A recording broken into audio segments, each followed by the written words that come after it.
Assalamualaikum warahmatullahi wabarakatuh. Bertemu lagi dengan saya di mata pelajaran Sejarah Indonesia kelas 11. Pada pertemuan kali ini kita masih membahas mengenai VOC. Meskipun VOC kemarin sudah kita pelajari pada pertemuan yang lalu ya. Nah, pertemuan yang lalu kita juga sudah membahas mengenai lahirnya VOC atau sejarah VOC tersebut. Lanjut saja. Nah, nanti kita akan membahas tujuan VOC. Nah, kita ulas sedikit mengenai lahirnya VOC.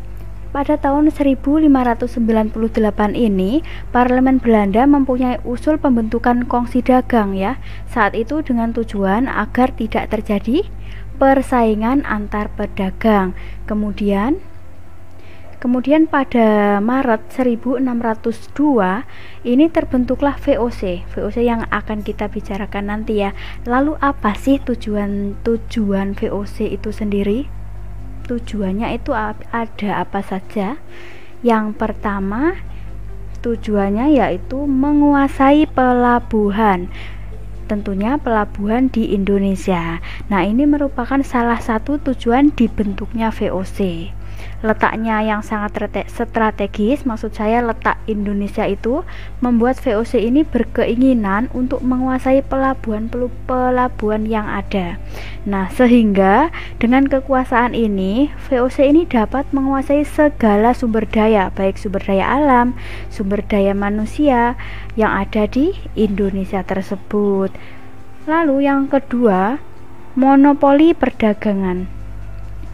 Tujuan melaksanakan monopoli perdagangan ini yaitu atas hak istimewa yang diberikan pemerintah Belanda, VOC ini dapat melakukan monopoli perdagangan di Tanjung Harapan. Tanjung Harapan itu mana sih? Tanjung Harapan itu di benua Afrika dan Selat Magellan atau ujung selat benua mana? Benua Amerika. Nah, dengan begitu VOC akan mampu mendapatkan keuntungan yang besar atau keuntungan sebanyak-banyaknya di wilayah jajahannya tersebut. Lalu yang ketiga ada menguasai rempah-rempah. Nah, VOC datang ke Indonesia ini mengincar rempah-rempah ya. Karena Indonesia ini dikenal memiliki kekayaan alam yang berupa hasil rempah-rempah yang sangat besar, yang membuat negara-negara lain itu kepincut atau ingin sekali mengangkut rempah-rempah Indonesia ke negaranya. Hal inilah yang kemudian memicu dibentuknya VOC. Salah satunya untuk menguasai rempah-rempah yang dimiliki bangsa Indonesia. Dengan adanya sistem monopoli inilah, maka dengan mudah hasil rempah-rempah tersebut yang ada di Indonesia itu dapat dikuasai oleh VOC tadi. Lalu yang keempat, menguasai kerajaan-kerajaan. Ini kerajaan-kerajaan di Indonesia. Tentunya agar wilayah kekuasaan semakin kuat dan luas, maksudnya itu wilayah kekuasaan Belanda tadi atau kekuasaan VOC tadi, maka VOC ini juga memiliki tujuan untuk menguasai kerajaan-kerajaan di Nusantara. Nah, hal ini dilakukan juga untuk mengambil alih tentara kerajaan untuk menjadi prajurit perangnya Belanda. Dengan begitu, VOC nanti dapat menguasai sumber daya manusia untuk meningkatkan daya perang. Kenapa sumber daya manusia? Ya karena kan tadi tujuannya kan mengambil prajurit kan, prajurit dari kerajaan-kerajaan Nusantara untuk diajak itu dalam perangnya Belanda tadi, ya, untuk dikuasai Belanda. Yang kelima, memperkuat pemerintahan Belanda. Nah, ini tentunya juga agar memperkuat pemerintahan Belanda ini, Belanda juga memperluas kekuasaannya. Yang keenam ini ada untuk mengurangi persaingan antar pedagang ya. Nah, tujuan ini tentunya untuk mencapai hasil dan juga keuntungan yang sangat maksimal bagi VOC.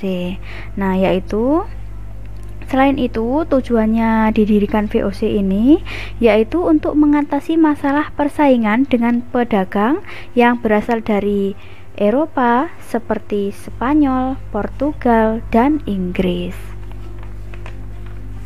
Selain itu, ada juga tujuan yang lain yaitu untuk membantu kasnya Belanda, untuk membantu keuangannya Belanda ya. Nah, dengan memperkuat posisi di muka internasional ini, maka bantuan dana kepada pihak Belanda ini juga akan mengalir. Tentunya hal ini sangat menguntungkan pihak Belanda agar dapat menyelesaikan konflik dengan negara Spanyol. Itulah tujuan didirikannya VOC atau tujuan VOC. Selanjutnya, ada cara-cara VOC meningkatkan eksploitasi kekayaan alam. Ada apa saja sih?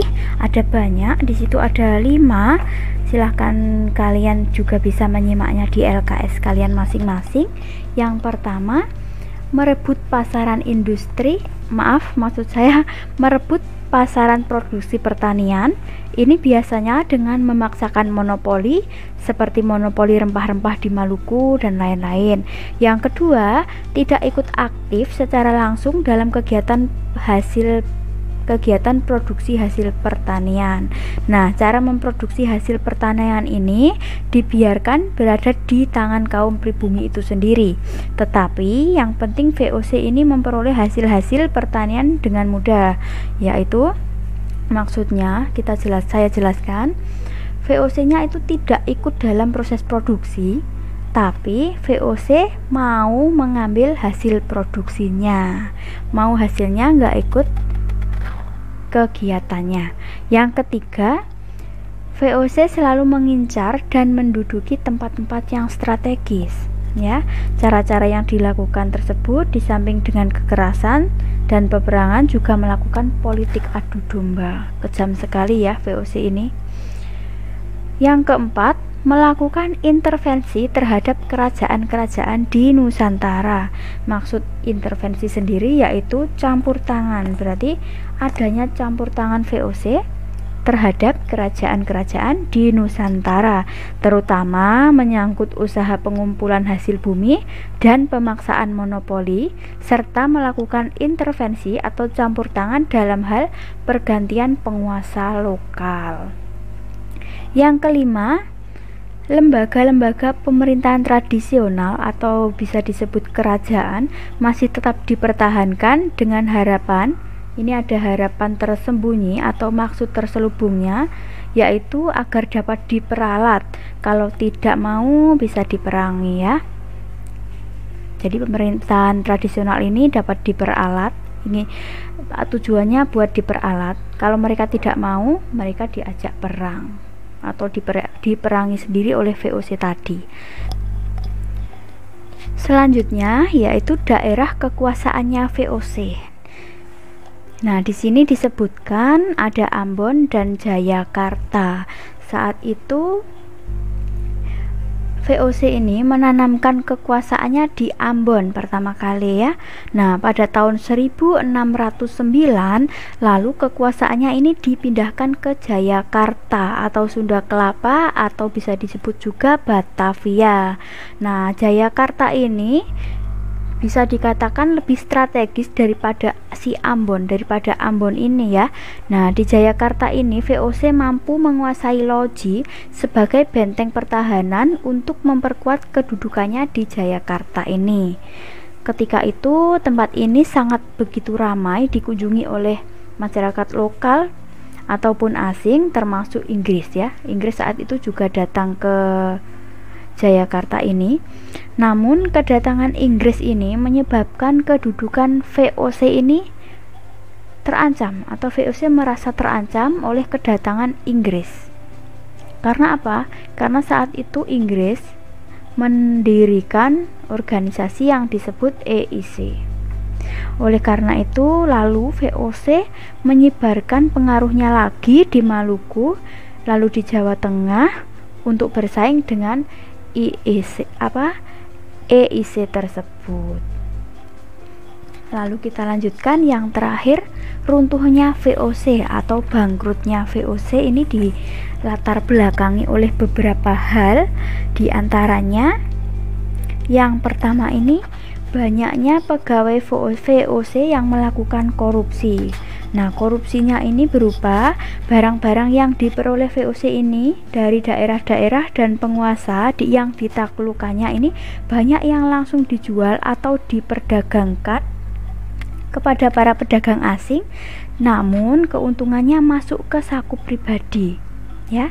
Masuk ke saku pribadi itu masuk ke saku para pegawainya tadi ya. Oleh karena itu, kongsi dagang tersebut mengalami kebangkrutan atau kerugian yang terus-menerus dan berakhir bangkrut. Yang kedua, di Indonesia ini VOC memiliki daerah kekuasaan yang sangat luas, sehingga dalam pelaksanaannya membutuhkan biaya dan pengawasan yang sangat besar dan ketat. Biaya yang sangat besar ini juga mempengaruhi atau membuat runtuhnya VOC tersebut ya, berkaitan dengan biaya. Yang ketiga, VOC semakin lemah dalam keuangan karena banyak dikeluarkan untuk biaya perang. Untuk mengatasi berbagai kendala dan permasalahan tersebut, VOC ini segera meminta bantuan berupa pinjaman uang kepada pemerintah Belanda.